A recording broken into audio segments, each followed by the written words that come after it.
Hi. So this is part two of a little talk about biopsychology, some of the important concepts that you need to know. So we have a brain, but it's billions of neurons and glia being helper cells in simple terms. Bilateral, it's like it's divided down the middle so two-sided. There is no such thing as like more left brain or more right brain. Basically, if you have a malfunction of where there's one side active and the other is not, that's a damaged brain. Um, but there are different functions that happen on the two sides. Um, yeah, and then those messages go down your spinal cord and out into the body in general. There are some spinal reflexes. So if you touch something hot uh, before that neural signal gets to your brain and gets processed and gets turned into action, your spine will actually say, "Oh, move your hand." So that's kind of interesting stuff, huh? Um, all right. So your brain merges into the brain stem, and then that ends a bit below your ribs. Um, they discuss 30 segments of that. Um, and these connect to the body as part of the peripheral nervous system. Sensory nerves bring signals in, motor signals go out, and there you have it. All right, so our two hemispheres, um, they're lateralized into left and right, and the left side controls the right side of your body, right side controls the left. I don't know who designed this thing, but that's how it works. It's rumpled, and these um,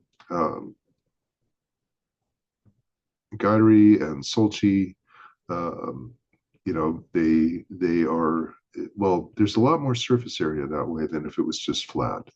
Uh, and that surface area is where all the action happens. All right, an important one is the corpus callosum. I'll probably post a uh, link to a video about a person who had that corpus callosum divided, severed to prevent really severe um, epileptic seizures, life threatening. You don't want to cut that thing unless you really have to, but it made for some interesting stuff if you separate it. Because, for one thing, speech is over here on your left side. And so if you see something over on your left side, that's actually going to go to the right side of your brain, and it doesn't connect to your speech centers. Strange things. All right. Forebrain, midbrain, hindbrain, the uh, kind of arbitrary, the way they divide these up. The cerebral cortex, that's kind of like that outer layer, and um, it's where the stuff, the business of being a modern human happens. Um, Thalamus relays your senses. Hypothalamus is about controlling your body homeostasis. Are you too hot, too cold? You want to be stable as much as possible given the environmental conditions. Pituitary gland sends out endocrine signals. So that includes adrenaline for one.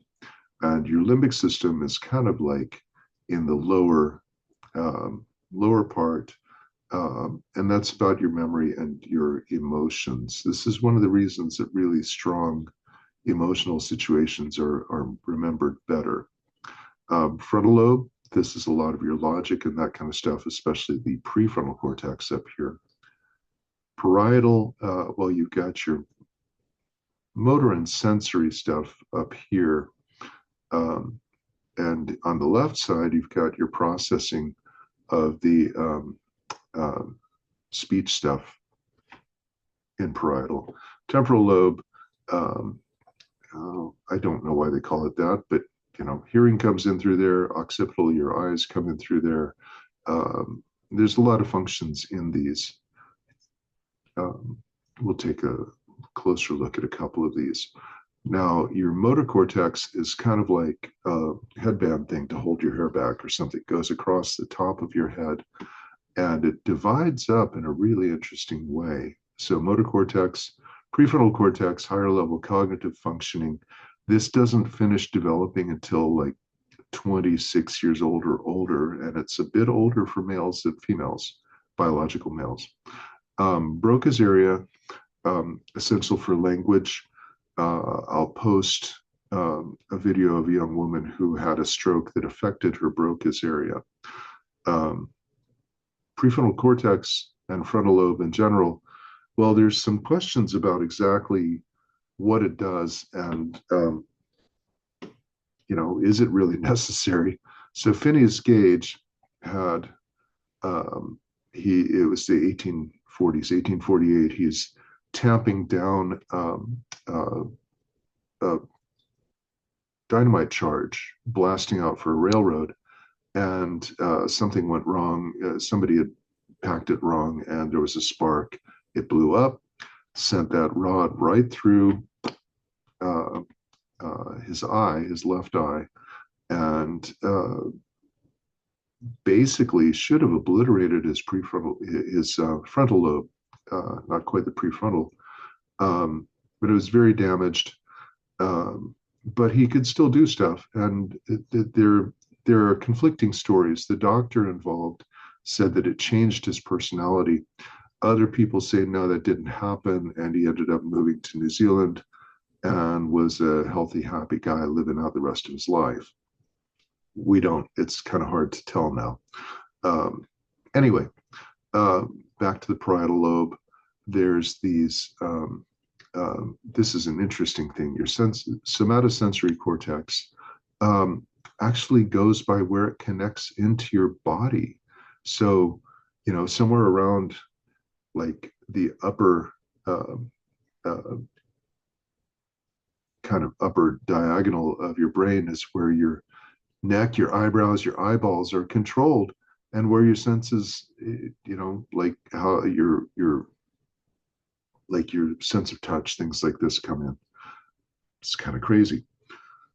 All right, Broca's and Wernicke's area, we know about these from damage. In the 1800s, two physicians in different places, different times, Broca and Wernicke had patients who had damage to these areas and noticed that there were things that happened to their speech.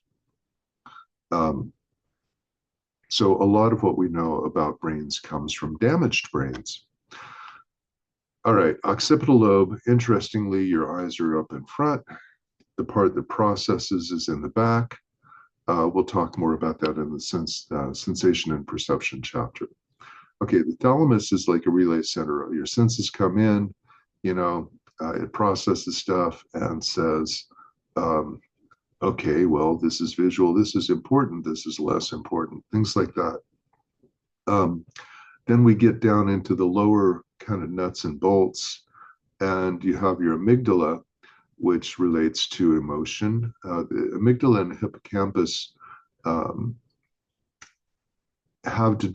both have to do with memory and processing memories into longer term memories. Interestingly, in people with severe PTSD, a lot of times these will be atrophied. They'll get smaller, which you can think about, why would that be a response to trauma, that you maybe don't process memory as much. Hypothalamus, again, is about regulating your body, your temperature, these survival things.